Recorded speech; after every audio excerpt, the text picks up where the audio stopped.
momento de aplicação também, amém? Amém. De Deus.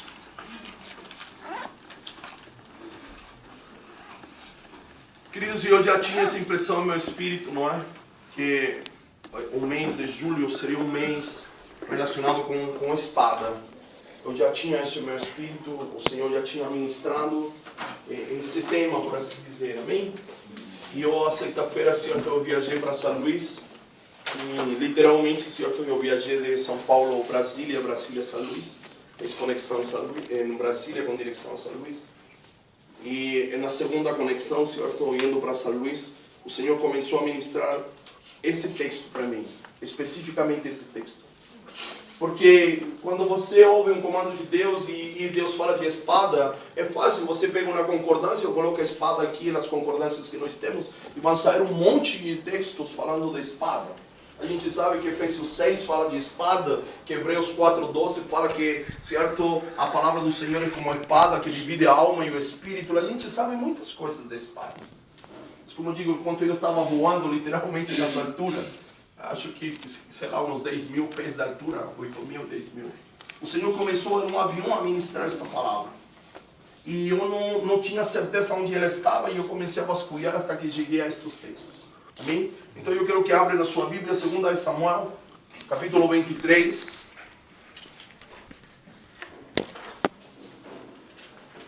Segunda Samuel, capítulo 23, do verso 9 ao 12.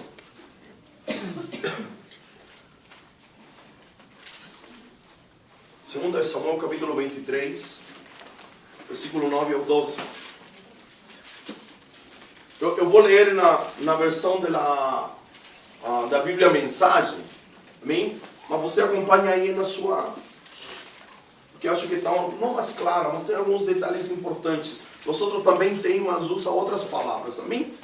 Mas tem o mesmo sentido. Diz assim, e em segundo lugar, Davi está referindo-se a seus valentes. Então, nos versículos anteriores vai se referir que na equipe dele haviam 3 valentes e ele não vai começar a destacar. Ele já falou do primeiro valente, certo? Daquele valente, aquele homem guerreiro, amém?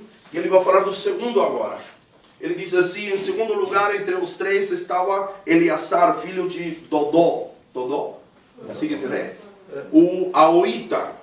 Ele estava com Davi quando os filisteus os enfrentaram em Pas-damim. Quando os filisteus se prepararam para a batalha. Aqui é um detalhe importante agora. Depois a vírgula diz, quando os filisteus se prepararam para a batalha, Israel retrocedeu. Israel recuou. Não sei como está na sua tradução. O que está dizendo aí? Recuaram, se retiraram. Quando o inimigo os afrontou, em vez de confrontá-lo, eles recuaram. Ok? Esse detalhe é importante. Mas Eleazar, certo, este valente, permaneceu onde ele estava, permaneceu na sua posição, permaneceu com as suas convicções, mesmo vendo o inimigo para em cima dele. Ok? E matou filisteus, diz a torto e a direito, certo? Diz na tradução, a mensagem, até ficar exausto, mas sem largar a espada. Não é? E na sua tradução certamente vai dizer que ele lutou tanto que a espada se grudou à sua mão. Sim? Mas eu gostei, matou filisteus à torta e à direita, até ficar cansado, até ficar exausto, certo? Mas sem largar a espada, ou seja, as versões comuns dizem que a sua mão se colou a sua espada de tanto, certo? É dizer, ele perdeu o movimento da mão por segurar a espada com tanta força e matar tanto filisteu. Perfeito? Naquele dia o Eterno concedeu grande vitória e o exército se juntou outra vez ali a zero. Ou seja, a atitude desse homem trouxe de volta o exército, trouxe de volta aqueles que tinham recuado, trouxe vigor, trouxe esperança, trouxe coragem, espírito de luta. O mesmo que acontece quando Davi vence Golias. Amém? Lembra disso? Davi vence Golias e o exército de Saul que estava escondido, eles, quando veem que Davi tem a cabeça do gigante, eles saem da moita e eles perseguem os filisteus até uma parte deles, certo, matá-los e derrotá-los. Perfeito? Mas apenas para saquear os filisteus. Olha que interessante, o exército se reuniu para pegar do despojo. Diz aqui na minha tradução, para apenas saquear os filisteus. Pela atitude de um homem que permaneceu em seu lugar, certo? E lutou, por atitude de houve despojo para todos. Amém? Me está acompanhando nisto? Versículo 11 e o 12, não é? Samá, certo, filho de Agé, de Arar, era o terceiro valente. Agora vai se referir ao terceiro. Os filisteus se reuniram para a batalha em Leí, onde havia uma lavoura de lentilhas, ou um campo de lentilhas. Israel fugiu dos filisteus. Novamente, no versículo, na história anterior, eles recuam, mas agora eles fogem. Não é? Mas Samá, o terceiro valente, ficou no meio da plantação e a defendeu com coragem.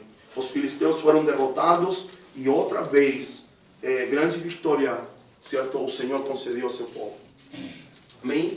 Então eu quero que você entenda que julho é tempo de levantar as nossas espadas. Amém, queridos? E ter a atitude destes valentes. O primeiro valente não recuou e ele permaneceu na sua posição. Então nestes dias é tempo de permanecer na posição. Amém? Na posição de sacerdote, na posição de pai, na posição de marido. Podemos estar enfrentando lutas, podemos estar enfrentando problemas, podemos estar enfrentando dificuldades, mas a gente precisa permanecer na posição que Deus nos deu. Amém? E hoje eu me vou referir à posição dentro de casa, a posição de fé, certo? Você pode relacioná-lo em qualquer tipo de posição. Certo? Já falei da família, a posição da mulher, certo? Como esposa, como consorte, como mãe, como administradora do lar, como mulher de fé, como qualquer tipo de posição. O Senhor nos está dizendo que vocês precisam permanecer. Dario, mas os outros estão recuando. Mas a gente não foi feito para recuar no tempo da crise, no tempo do problema.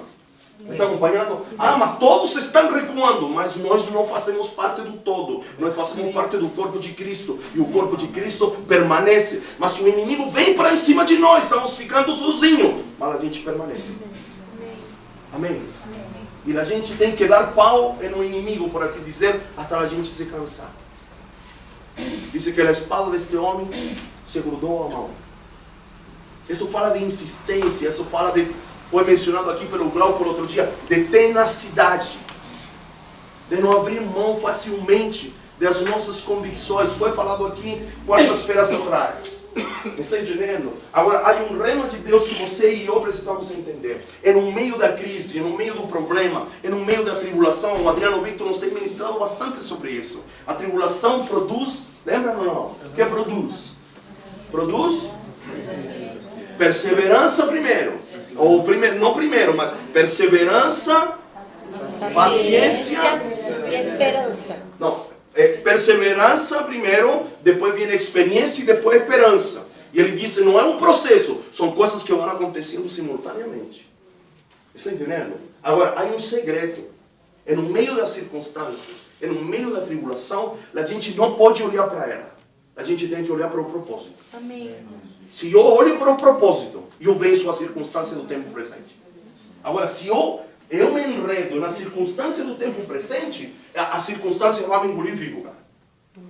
Vai me engolir vivo. Se eu, igual que Pedro, enquanto eu mantenho os olhos em Cristo, chamémoslo assim, no propósito, e eu mantenho meu pé sobre as águas. Mas na hora que eu olho o vento, a tempestade, eu vou afundar. Então a gente precisa permanecer. Me está entendendo? A gente precisa permanecer. Ele diz aqui, quando eles recuaram, certo? Este homem chamado Eleazar, não Eliezer, Eleazar, ele permaneceu. E venceu os inimigos. E houve despojo. Sabe, quando, eu não o coloquei aqui, mas quando ele escrevia isto, eu me lembrei de Isaac em Gênesis 26. Quando todos iam embora, o Senhor disse para Isaac, permanece na terra. Lembra isso? Capítulo 26, em seus primeiros versículos, diz que houve fome na terra. E o Senhor apareceu a Isaac e lhe disse, não te movas desta terra, porque aqui vou cumprir a promessa que fez a teu pai. E Isaac ficou em uma terra que ninguém queria ficar. Isaac comprou quando todos vendiam. Isaac plantou quando ninguém plantava. E no versículo número 12 do capítulo 26 declara que naquele ano Isaac colheu 100 vezes mais daquilo que ele tinha plantado. Ou seja, ninguém plantou, mas Isaac plantou e foi aquele que colheu. Por quê? Porque permaneceu. Está acompanhando? Sim. Eu não sei o que nós estamos vivendo. certo? O mundo fala de crise e isso às vezes nos preocupa, certo? A gente vê as estatísticas, certo? Já oramos pelos profissionais autônomos, cada vez menos clientes, cada vez menos vendas e parece que isso vai crescendo diante de nós, mas nós precisamos permanecer firmes. Amém. Não recuar. É o primeiro que diz o texto. Depois, falando sobre Samar, ele defendia um campo de lentilhas. E a pergunta que eu não coloquei aqui, certo? Mas a pergunta que nós temos que fazer nestes dias é: qual é o campo de lentilhas que o Senhor nos entregou?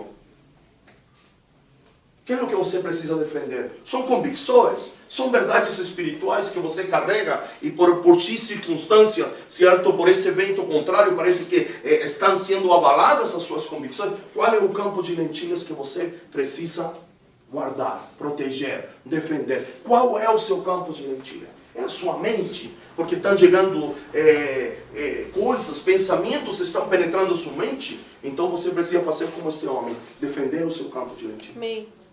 Eu não sei qual é o seu campo de lentilha, mas a palavra de Deus aqui é aquilo que Deus te deu, é aquilo que você cultivou. Não disse aqui se era do homem, era alguém plantou, alguém cultivou, mas ele se apropriou daquele lugar e disse: eu vou defender. Mas vamos trazer para nós. Você está entendendo? Qual é o seu campo de lentilha? Que é o que você precisa defender nesse momento? Está entendendo? A gente sabe uma coisa que a gente precisa defender, é a alegria em meio às circunstâncias adversas. A gente precisa defender, por assim dizer, não perder a nossa alegria, não perder a nossa motivação, não perder o nosso entusiasmo. É verdade. E não é um entusiasmo automático, mas é um entusiasmo em Deus. Me está entendendo? Não é um entusiasmo automático, não, me vai ir tudo bem, por fora estou bem, mas por dentro estou bem. Não. Nós sabemos em quem nós temos crido. Agora, aqui eu quero abrir um parêntese. Se porventura, querido, os inimigos se estão levantando porque nós erramos, porque nós pecamos, porque nós fizemos algo que não deveríamos fazer, é fácil. Vamos pedir perdão e Deus nos ajudará a mandar embora os inimigos que se estão levantando. Sim ou não? Sim. Sim, Deus sempre foi fiel. Mas dizem: não, que eu fui eu pelas mãos. Eu fiz isso que não devia fazer. Beleza, então vamos pedir perdão, não é? Vamos nos arrepender. O arrependimento não é só confissão. O arrependimento é mudar de atitude, mudar de mentalidade, mudar de comportamento. Porque às vezes nós ficamos lambendo feridas, não é? Que é sempre assim. Que eu fiz isso e por isso... Cara, vamos parar com isso. Precisamos ter uma atitude diferente. Este homem, certo? Ele defendeu o campo de lentilha. Pergunta, certo? Qual é o teu campo de lentilha? Outra pergunta: será que estou defendendo o meu campo de lentilhas ou estou entregando para o inimigo? O inimigo, querido, não precisa ser necessariamente o diabo. Mas se eu estou cedendo terreno, eu estou cedendo espaço. A incredulidade pode ser um inimigo. Me está entendendo? A mentira pode ser um inimigo. A falta de alegria pode ser um inimigo, sim ou não? Sim. E eu estou deixando ele vir para cima de mim. E eu estou abandonando a minha posição. Eu estou abandonando o meu campo de lentilhas. E eu estou deixando que a tristeza tome conta. Então a tristeza é meu inimigo. Então eu preciso permanecer firme. Me está entendendo? Essa palavra pode ser ampla, mas você precisa identificar o seu inimigo e se posicionar em seu campo de lentilha. Mas todos estão recuando, todos os irmãos foram. Não tem problema. O primeiro que permaneceu, houve despojo para todos. Isso é uma palavra para os sacerdotes. Sacerdote, permaneça firme. Porque haverá despojo para você e para a sua casa. Amém. Haverá despojo para outros.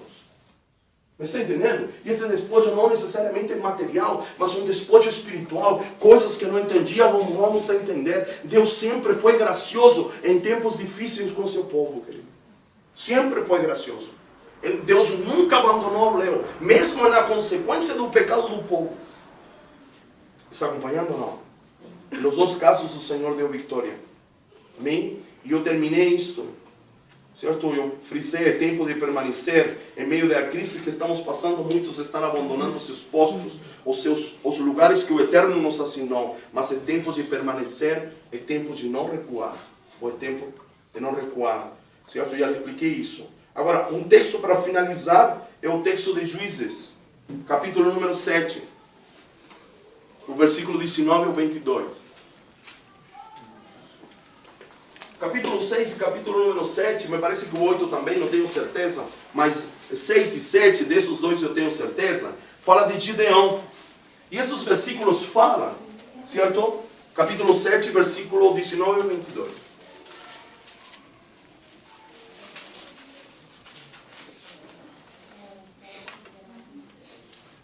Vou ler também na versão da Bíblia Mensagem, vai estar um pouquinho diferente da sua. Amém? Posso ler? Sim. Diz assim: Gedeão e os seus 100 homens que estavam com ele aproximaram-se do acampamento no início da vigília da meia-noite, logo após a troca da guarda. Eles tocaram as trombetas e ao mesmo tempo em que quebravam os jarros. As 3 companhias trocaram as trombetas e quebraram os jarros. Os homens seguraram as tochas com a mão esquerda e a trombeta com a mão direita. Eles tocaram e gritaram: a espada, pela espada do Eterno e por Gedeão. Eles estavam posicionados ao redor do acampamento, cada um em seu posto, cada um em seu lugar. Todo o acampamento medianita se desesperou e ficou assustado. Quando os 300 homens tocaram as trombetas, o Eterno fez que os medianitas se atacassem uns contra os outros. E depois fugiessem para Bet-sita, na direção de Serera, que dá a fronteira de Abel-Meloá, perto de Tabate. Está entendendo?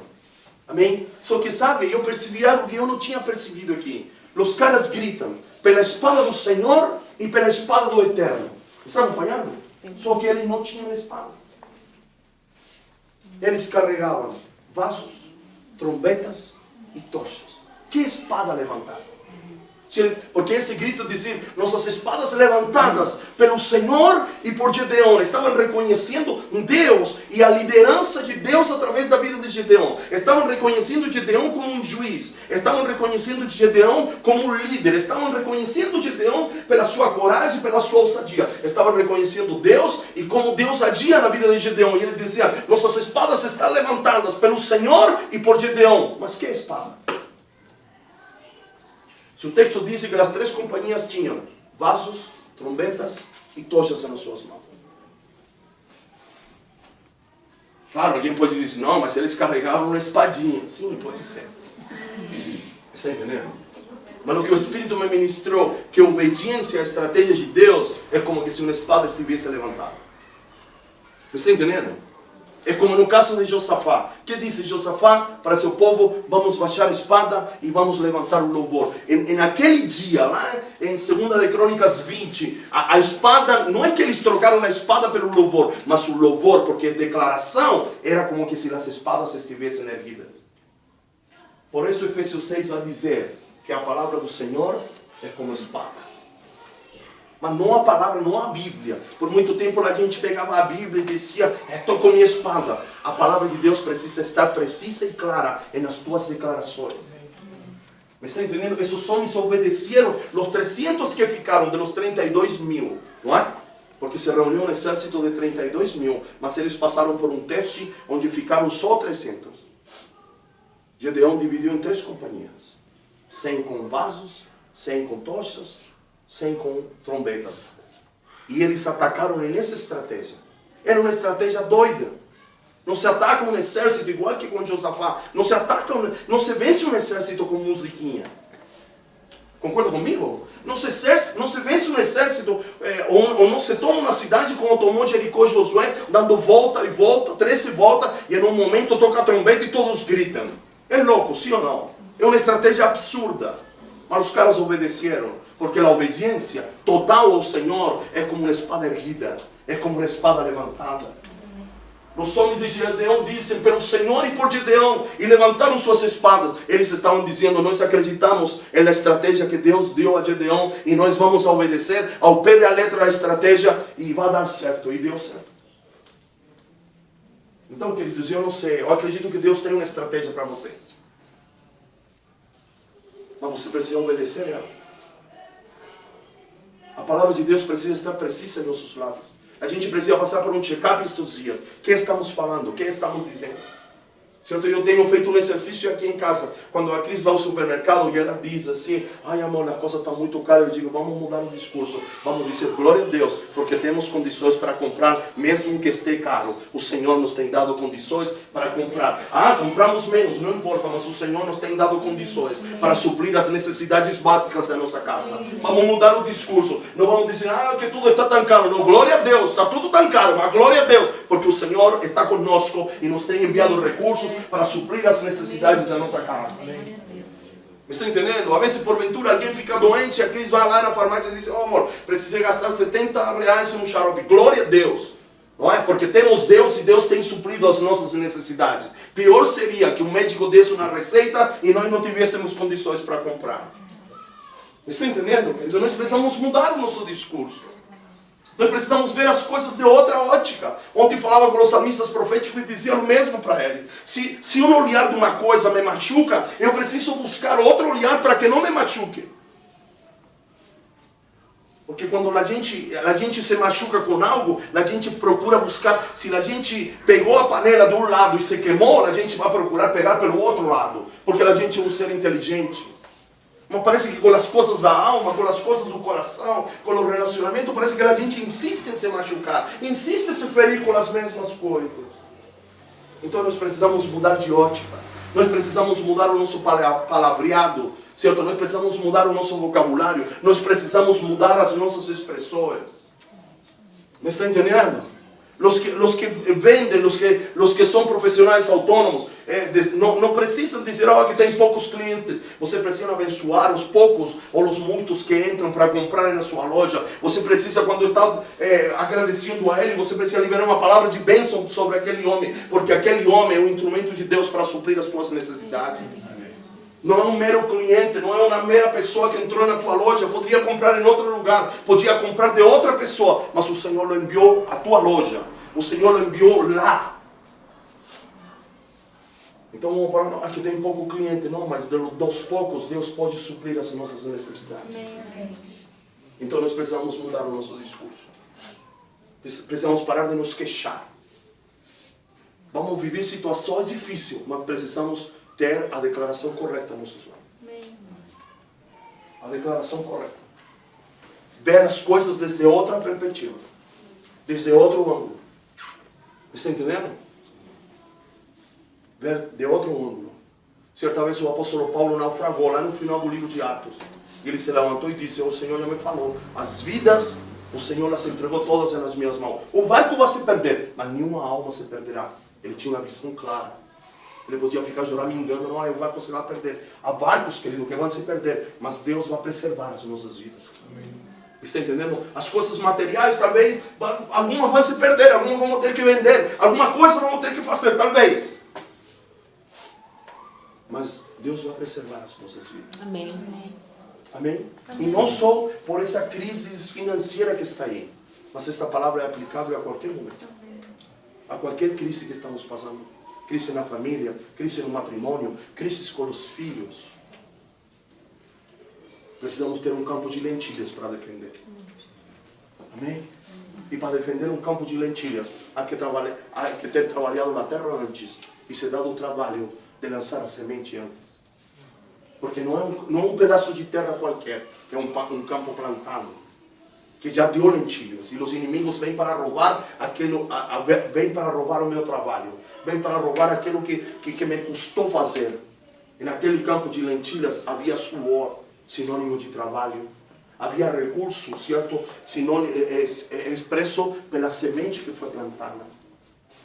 Havia liberação de Deus, porque a chuva regou a terra e fez germinar a semente.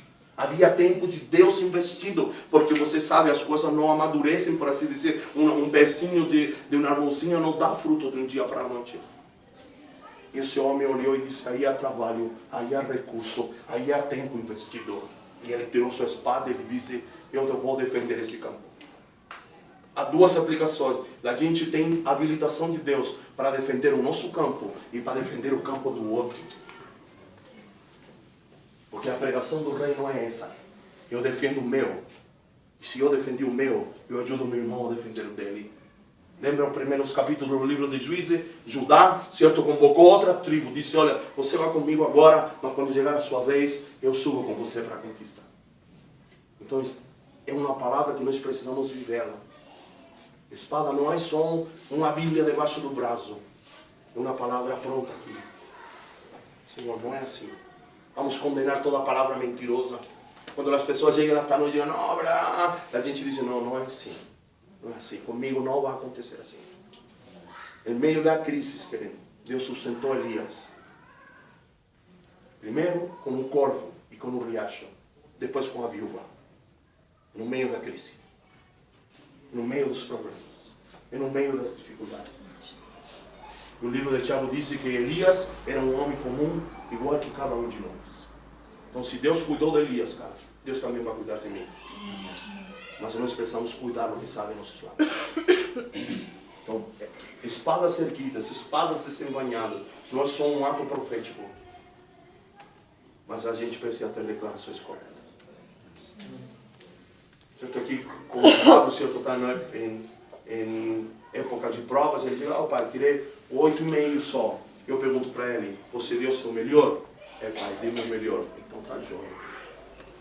Então tem que começar a ver as coisas de outro lado, porque antes eu dizia, pai, por que não tirou 10? Por que não estudou por 10? Porque minha mãe sempre queria 10, não é? Então eu tenho essa cultura. Estou me tratando de desintoxicar dela. Agora eu pergunto, você deu o seu melhor, filho? Sim, pai, dei meu melhor. Estudei bastante, mas não deu para tirar mais. Então tá bom, meu filho. Porque às vezes a gente, em vez de ajudar, termina atrapalhando mais por aquilo que sai das nossas mãos. Amém, querido? Amém. Glória a Deus. Alguma pergunta? Então essa palavra é para este mês, amém? E talvez para os meses vindouros, porque não é só uma palavra do mês, é para nos dar um sinal, para nós não viver como os pássaros. Até os peixes seguem uma corrente marinha, querido. As tartaruguinhas lá da dor seguem a corrente. Nós também precisamos ter uma corrente a que seguir, uma indicação. Amém, queridos? Glória a Deus. Então, nesta noite, querido, nós vamos ter um tempo prático agora. Amém? Eu quero que você procure uma pessoa que não é seu coleguinha. Certo? Temos aqui o casal que se está agregando a nós agora. Certo? Que não fique marido e mulher junto. Então nós vamos buscar, certo, uma pessoa e nós vamos ministrar esta palavra sobre ela. Vamos perguntar, e aí, como você está? Está entendendo? Você vai dialogar com essa pessoa, esta palavra, e vai se derramar nela.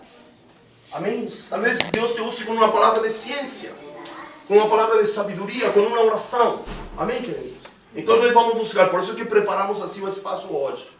É para a gente ficar um pouco, certo? Chamar um aqui, se quer, é uma coisa mais particular, chamar um pouquinho lá fora, mas a gente precisa, querido, ouvir e procurar praticar. É aquela palavra que eu trouxe a quarta-feira passada. Não é suficiente fazer, a gente precisa concluir, a gente precisa chegar a algum lugar. Amém? Me está entendendo? Então é com relação a esta palavra. Olha, qual é o seu campo de lentilha? Como você está? E vamos ministrar uns aos outros. Não tem ninguém aqui que não tenha nada para dizer para o outro. Amém? Me está acompanhando? Por último, ouvir. Talvez a pessoa, certo, precise que alguém o ouça. Você está entendendo? Nós temos 20 minutos para fazer isso. Eu acho que é tempo suficiente para fazer isso. Amém? Glória a Deus. Então eu quero que você procure um par aí.